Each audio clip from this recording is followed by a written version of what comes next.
Família, a base de tudo. Capítulo 2. Casamento original. Namoro, noivado e casamento.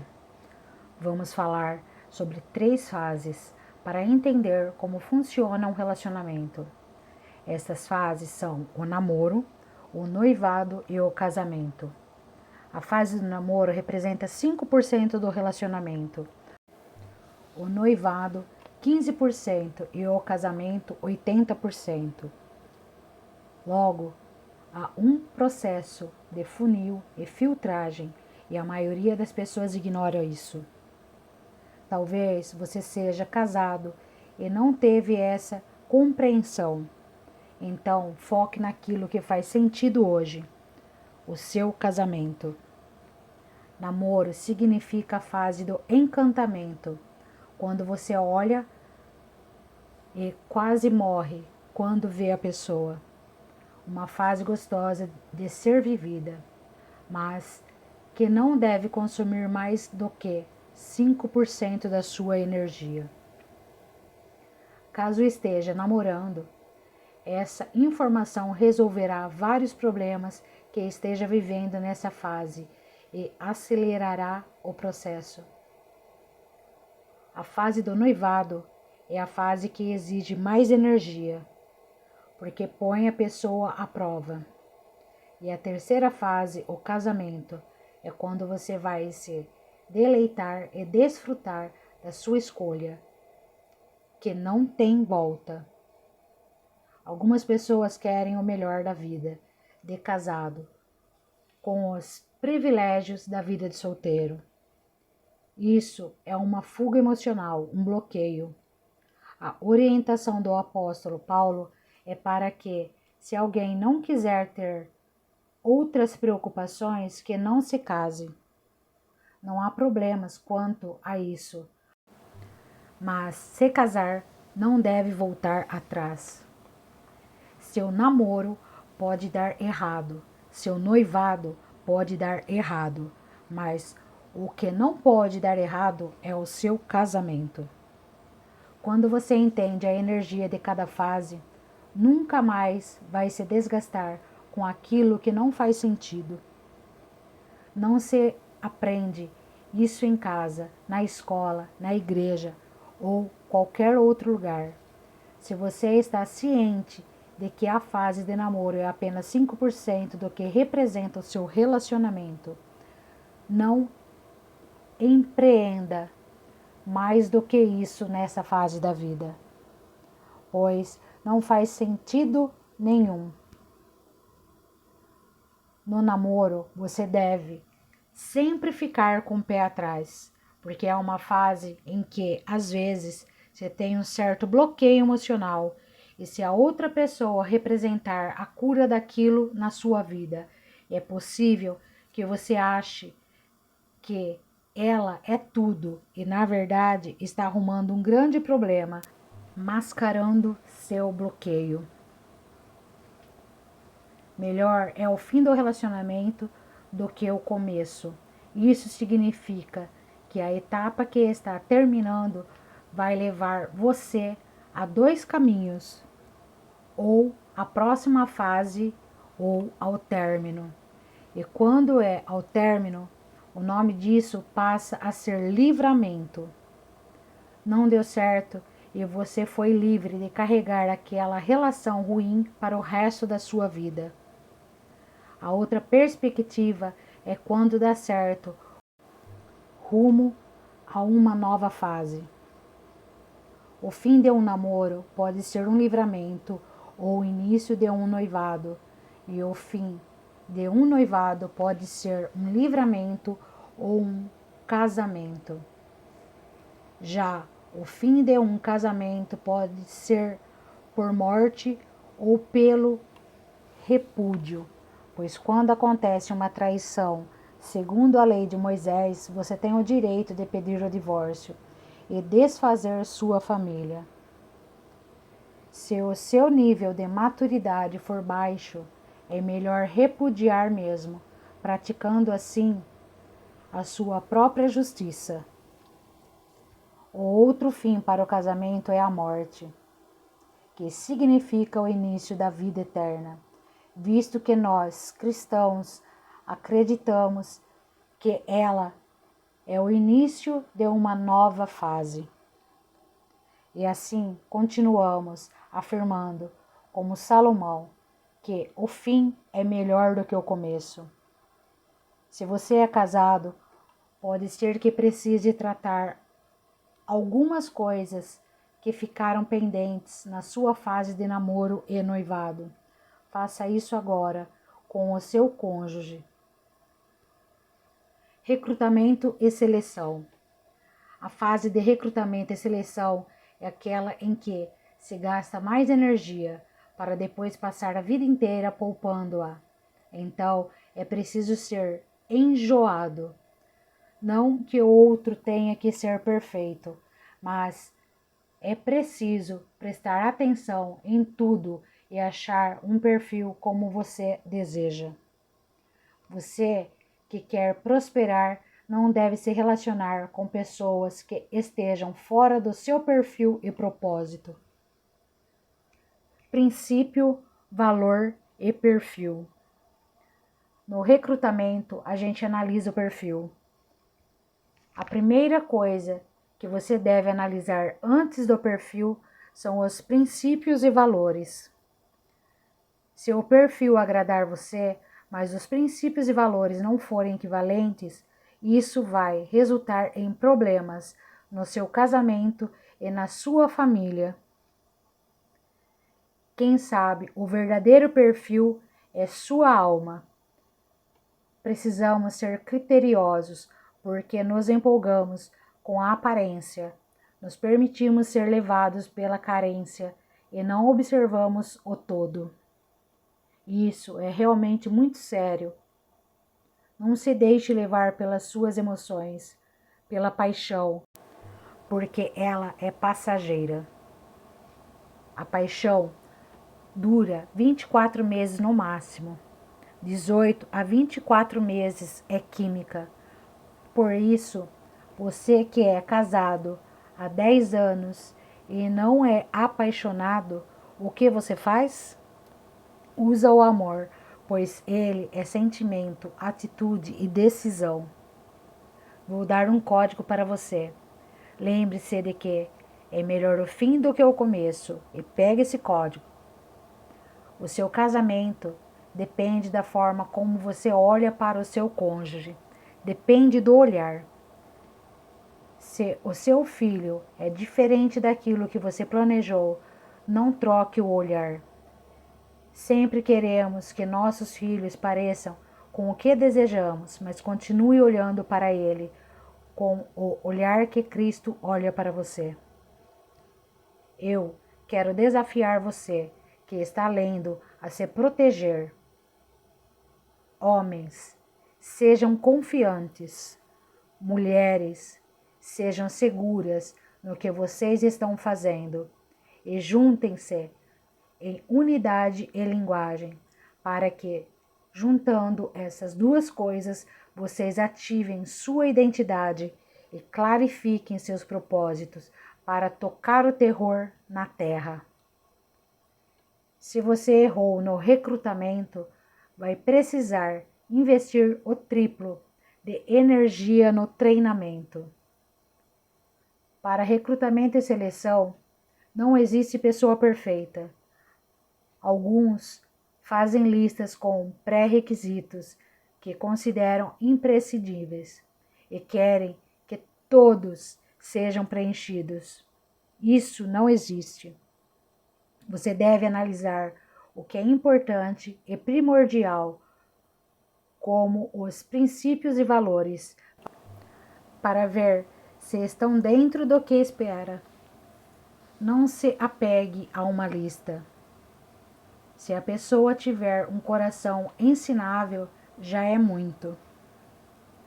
Normalmente queremos tratar a pessoa depois que já recrutamos. Porém, o momento correto é no recrutamento e seleção, quando temos a oportunidade de analisar a pessoa e recrutá-la ou não. Pessoas querem fugir de casa, quando casam, entram em outra prisão, depois querem fugir do casamento. Porque uma pessoa tem vontade de se separar? Porque viu que errou no recrutamento e percebeu que não tem a capacidade de investir em treinamento. São pessoas que sempre estão fugindo de si mesmas. Resolva primeiro o problema que está em você. Precisa ser resolvido em Lech-Lecha, passagem em que Abraão recebe a palavra de sair da sua terra natal, ou seja, saia para dentro de si mesmo. Para todas as decisões que nós tomarmos em nossa vida, por mais que sejam experiências que nunca tenhamos vivido, é importante que corramos atrás do máximo de conhecimento que pudermos. Isso é muito interessante, pois para nos tornarmos profissionais, estudamos por anos, vamos para a faculdade e praticamente não paramos de estudar. Já para a função mais importante da nossa vida, que é ser marido, esposa e pai e mãe, deixamos acontecer naturalmente. Assim, fica tudo mais difícil, principalmente se deixarmos para aprender ao longo dos dias. Exercício. Avalie se essas fases foram bem resolvidas em sua vida. Transborde esse conhecimento na vida de 3 pessoas solteiras. Deixará seu pai e sua mãe. Seu casamento não funcionará se levar seus pais para dentro dele. Quando eu e Carol nos casamos, fizemos um pacto de que não levaríamos problemas para nossos pais. Cumprimos esse pacto com tanta seriedade que nossas mães chegaram a comentar: Carol deve achar o Pablo perfeito. Carol nunca se queixava de nada, mesmo no início do casamento, que foi o período mais difícil para os ajustes. Tínhamos a percepção de que todas as vezes que se leva problema conjugal para os pais, para sua família de origem, é gerado um sentimento de raiva pelo genro ou pela nora. E quando alguém leva seus problemas para os pais resolverem, significa que ainda é um menino imaturo e que precisa de alguém para resolvê-los. A verdade é que eles não vão conseguir resolver seus problemas e provavelmente vão criar outros. Somos muito ligados à família da Carol e em certa ocasião bati o carro e pedi para ela não contar a eles o que havia acontecido. Ela me perguntou o porquê e esclareci que eles não iriam pagar o conserto, mas iriam criticar e não devemos dar relevância a esse tipo de acontecimento. Sempre entreguem algo bom e não problemas, porque vão gerar polêmica, contenda e intriga familiar. Há 2 anos, estávamos em uma churrascaria comemorando meu aniversário e a mãe da Carol me disse: Pablo, nós nunca brigamos. É verdade. Tivemos algumas divergências profissionais, mas nada pessoal. Ela concluiu dizendo que esse fato aconteceu porque eu não aceitava que a Carol falasse de mim para a mãe dela, nem da mãe dela para mim. Vemos que um bom caminho a ser seguido. Não envolver os pais no relacionamento não significa limitar a convivência com a família, apenas estar ciente de que as pessoas entendem as coisas como elas querem e isso acaba gerando uma inimizade. Seus pais, sua família devem fazer parte dos momentos bons do seu casamento e não receber os problemas, porque eles não são seus solucionadores. Vocês já cresceram, são adultos e não há por que levar problemas para que eles resolvam. Afinal, quando compartilha e conta tudo o que está acontecendo, você mostra que não está conseguindo resolver. Honre seus pais até o fim. Eles são bênção, mas a maneira mais poderosa de honrá-los é não levar para eles problemas que não sejam deles. Eu conheço pais que sofrem muito, até na velhice, por verem que seus filhos não conseguem resolver os próprios problemas. E também conheço pais que não respeitam e não sabem o limite da relação com seus filhos. Quando construímos uma nova história, uma nova família, precisamos nos desconectar, de certa forma, de nossa família de origem, pois uma nova aliança está sendo formada. Talvez eles não entendam, principalmente quando os netos chegarem, e haverá a necessidade de colocar limites, com muita sabedoria. O princípio bíblico que estamos lhe contando é Gênesis 2:24, que diz: deixará o homem o seu pai e a sua mãe e se unirá à sua mulher. Assuma a sua vida. Se seus pais interferem no seu casamento, você está deixando de cumprir um princípio bíblico. Portanto, se isso acontece no seu relacionamento, tome uma providência rápida. Exercício. Descubra 2 novas formas de honrar seus pais e seu cônjuge.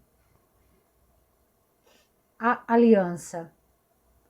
Casamento é uma aliança entre 3 pessoas: você, seu cônjuge e Deus. E essa é uma aliança de cumplicidade, fidelidade e união. É o princípio básico de qualquer casamento.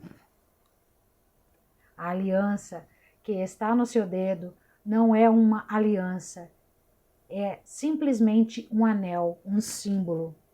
A mesma coisa acontece quando chamamos um prédio de igreja, quando na verdade nós somos igreja de Cristo.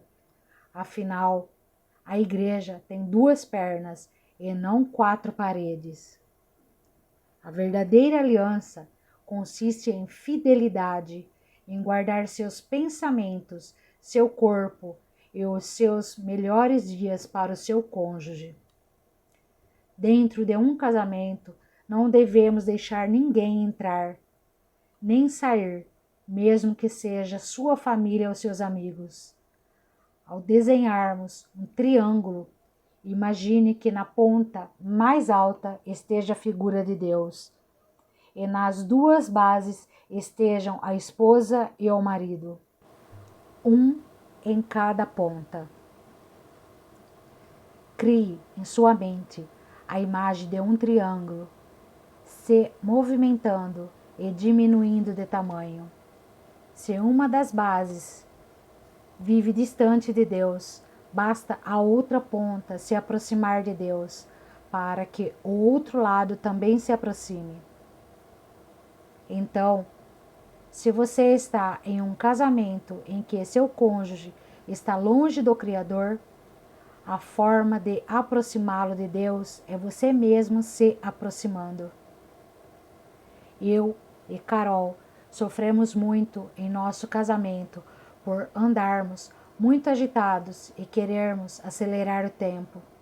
Mas o tempo também é um sinal de aliança e quebramos isso muitas vezes, investindo-o em coisas que não tinha nada a ver e só depois percebíamos que uma tolice tinha sido feita. O tempo com sua família não é algo que possa ser negociado e você deve fazer de tudo que estiver ao seu alcance para que essa aliança permaneça confiável. Nós temos plena confiança de que um não fala mal do outro, em nenhuma circunstância. Pablo, na verdade, não fala nem bem nem mal, pois se fala bem, está vendendo o produto. E se fala mal, está desvalorizando. O cônjuge deve ser seu porto seguro, aquela pessoa em quem você sabe que pode confiar. Não deixe ninguém sair do seu casamento, nem o cônjuge, nem Deus. E também não deixe ninguém entrar, por melhor que essa pessoa seja. E por último, nunca fique nu diante dos seus filhos.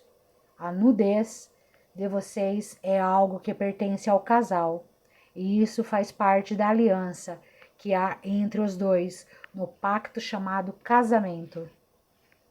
Exercício. O que é casamento? Alvos no casamento.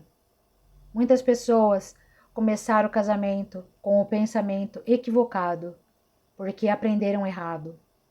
Quando se casa para ser feliz, em algum momento haverá uma ruptura. Você se casa para fazer o outro feliz e não para ser feliz. O primeiro alvo de um casamento é fazer o outro feliz, e o segundo alvo é terminar a vida juntos. Isso significa que não nos casamos para nos separarmos, mas para ficarmos juntos até o fim. Quando se estabelece isso de forma inegociável, não há nada que possa acontecer que tire você desse foco, do objetivo de terminar essa caminhada junto com seu cônjuge. As 5 linguagens do amor, do autor Gary Chapman, é um livro que aborda uma maneira inteligente de se relacionar e ampliar nossa percepção em relação ao nosso cônjuge. Pois muitas vezes temos nossa linguagem de amor e queremos investir na vida do outro da mesma forma que faz sentido para nós. Digamos que sua linguagem de amor seja tempo de qualidade. Normalmente você tende a achar que a do seu cônjuge é igual à sua, e talvez não seja. Pode ser que a dele sejam palavras de afirmação, e quando isso não está alinhado, surgem problemas. Ter clareza de qual a linguagem do amor do seu cônjuge é uma arma poderosa dentro do seu casamento. Invista nessa leitura. Olhe para seu relacionamento e pense em quais investimentos pode fazer para melhorar seu casamento. Talvez perceba que precise investir tempo em amizades que influenciem de forma positiva o seu cônjuge. Ou talvez não esteja com vontade de se relacionar com pessoas, mas por entender que ele precisa se relacionar, investe tempo em novas conexões, abrindo mão da sua vontade, do seu cansaço, para fazer esse investimento na vida dele. Invista em cursos ou livros, como está fazendo agora.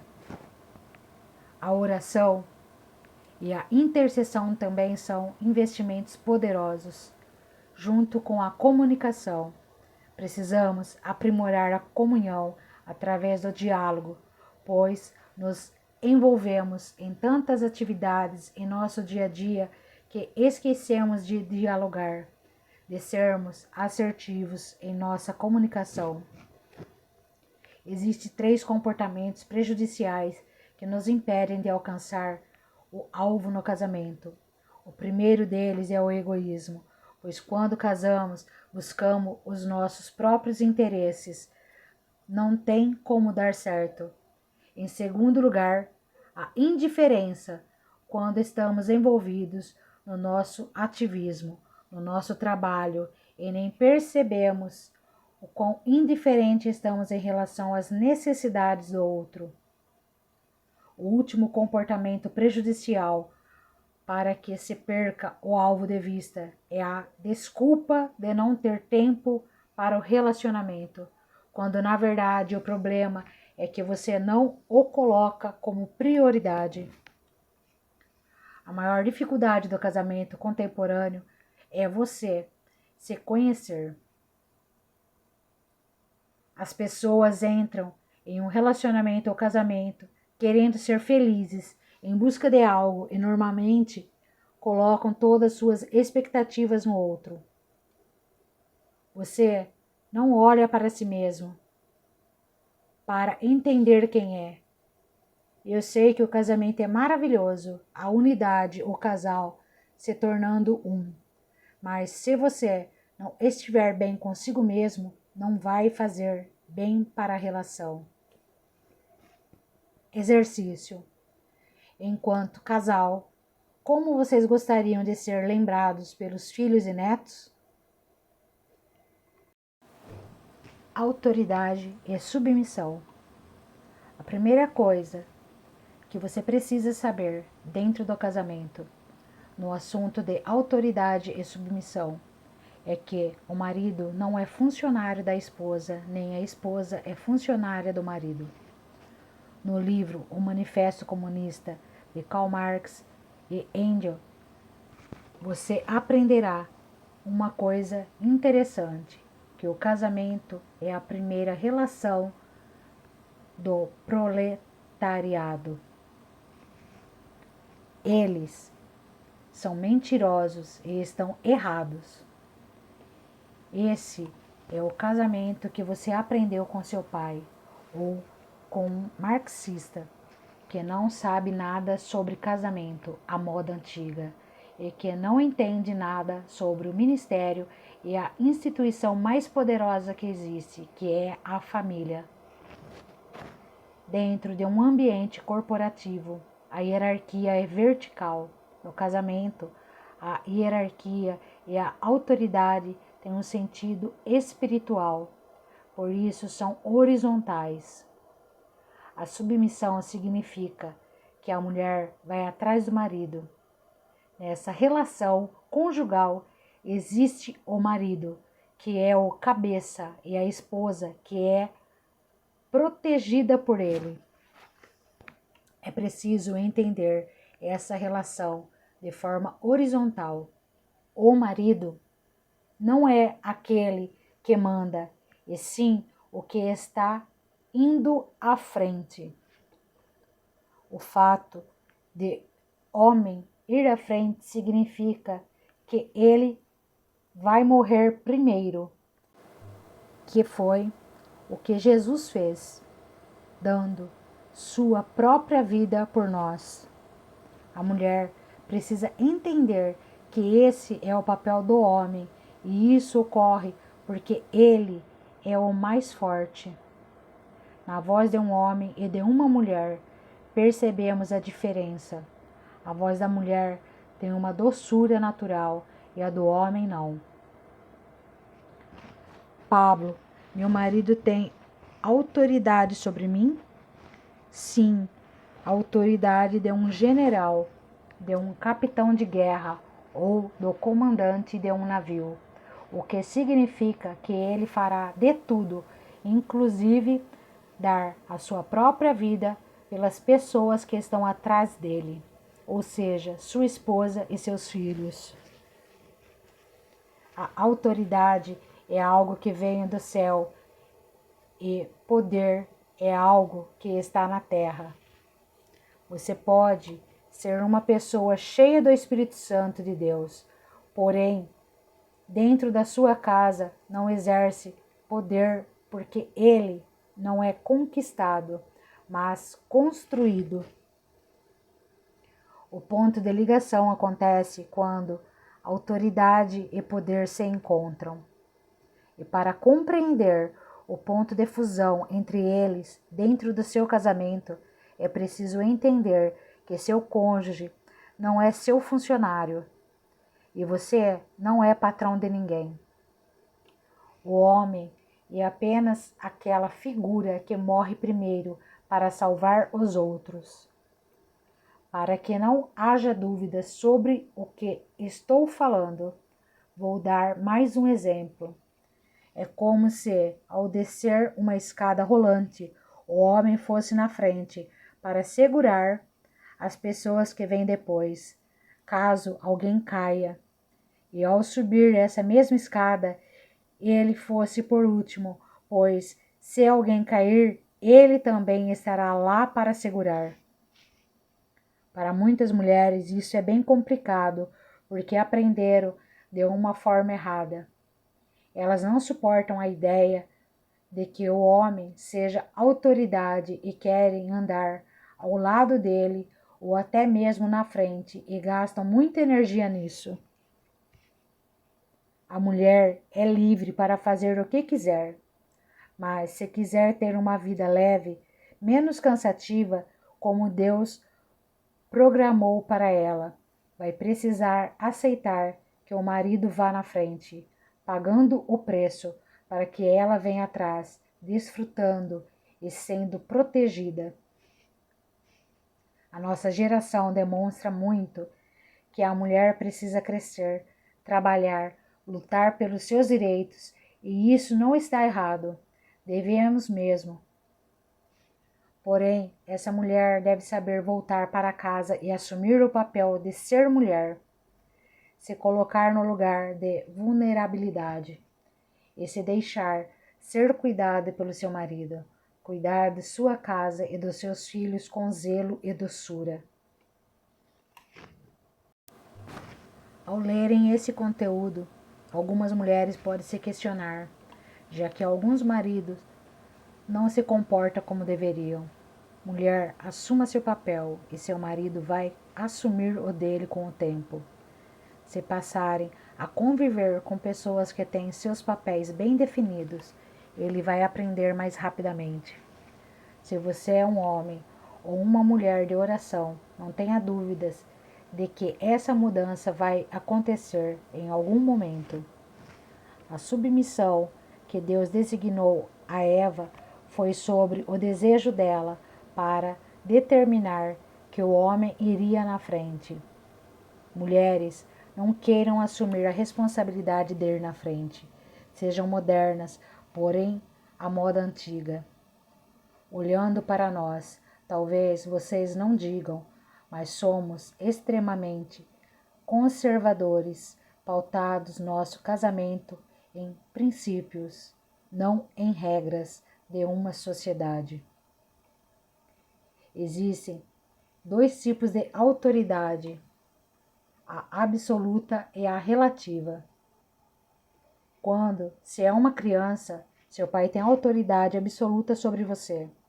Essa autoridade vai mudando até você sair de casa e construir sua família. A partir daí, a autoridade deles passa a ser relativa, ou seja, nem tudo o que seus pais falarem você precisará acatar. Quando seu pastor falar qualquer coisa, você não tem obrigação de sujeitar-se, pois a autoridade dele é relativa. Ele não tem autoridade absoluta sobre a sua vida. Apenas Deus exerce a autoridade absoluta sobre a sua vida e seus pais por um determinado período. Se o seu chefe colocar pressão na sua cabeça, saiba que a autoridade dele é relativa e você pode se livrar disso a hora que quiser. Não confunda as duas autoridades, pois o marido não tem autoridade absoluta sobre a mulher, mas sim autoridade relativa. E se ele lhe propuser algo louco para fazer, você não tem a obrigação de aceitar, principalmente se a proposta exigir a quebra de princípios. Exercício. Escreva a diferença entre autoridade absoluta e relativa. Atribuições. Quando começamos nosso casamento, nós ganhávamos o mesmo salário e ambos tínhamos a mesma atribuição, que era trazer recursos para o casamento. Se a mulher for feminista, ela desviará seus recursos para outros fins. E se o homem for machista, soltará dinheiro como um conta-gotas para a esposa, tornando-se um idiota. Portanto, não sejam nem machistas nem feministas dentro do casamento. Se ambos estão com a tarefa de trazer recursos para casa, sugiro que observem quem gera os recursos com mais facilidade do que o outro. E quem gerar menos, patrocine e apoie o outro. Carol é contadora por formação e eu sou jurista de direito. Nenhuma das duas profissões entendem tanto de dinheiro, porém, a Carol entendia um pouco mais do que eu, pois trabalhou por anos lidando com o dinheiro da família dela. Normalmente, quando os dois estão na rua, competindo para trazer mais dinheiro para dentro de casa, acabam se distanciando um do outro e a família fica sem estrutura. Caro leitor, caso esteja querendo desistir de continuar a leitura, depois de ler a frase acima, se tranquilize. A dica é: descubra quem é o melhor em administrar os recursos e, quando descobrirem, trabalhem juntos para patrocinar isso.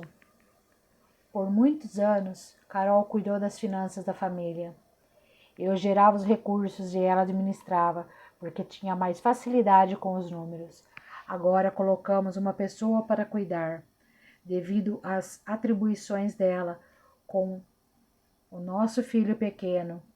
Mas por muito tempo eu gerava os recursos e a atribuição dela era gerenciar as finanças. Em nossa família, a atribuição de levar os filhos para a escola é do pai, ou seja, minha. Eu os acordo, arrumo e levo para a escola. É preciso haver uma conversa entre o casal para fazer a distribuição das atribuições, decidindo o que fica mais fácil para cada um fazer, qual aptidão ou tempo que possuem para realizar determinadas tarefas.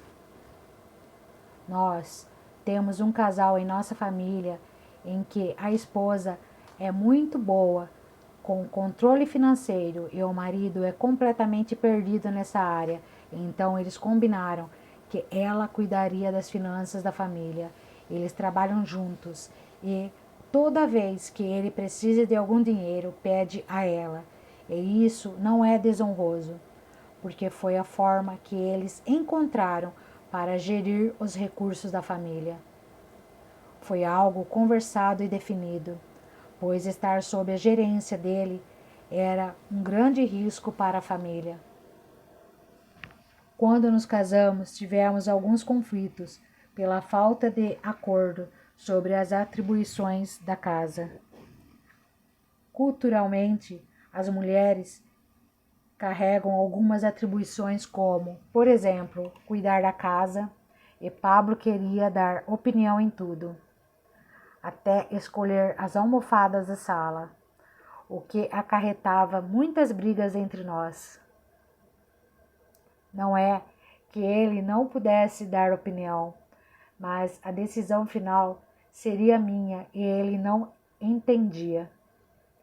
Hoje em dia, até ouvimos um ao outro, mas não nos envolvemos, não tomamos mais a frente daquilo que não é nossa atribuição.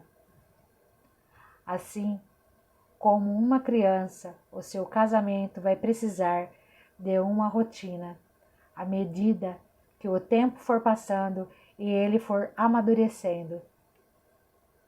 É preciso que cada um faça o seu papel e tenha suas funções.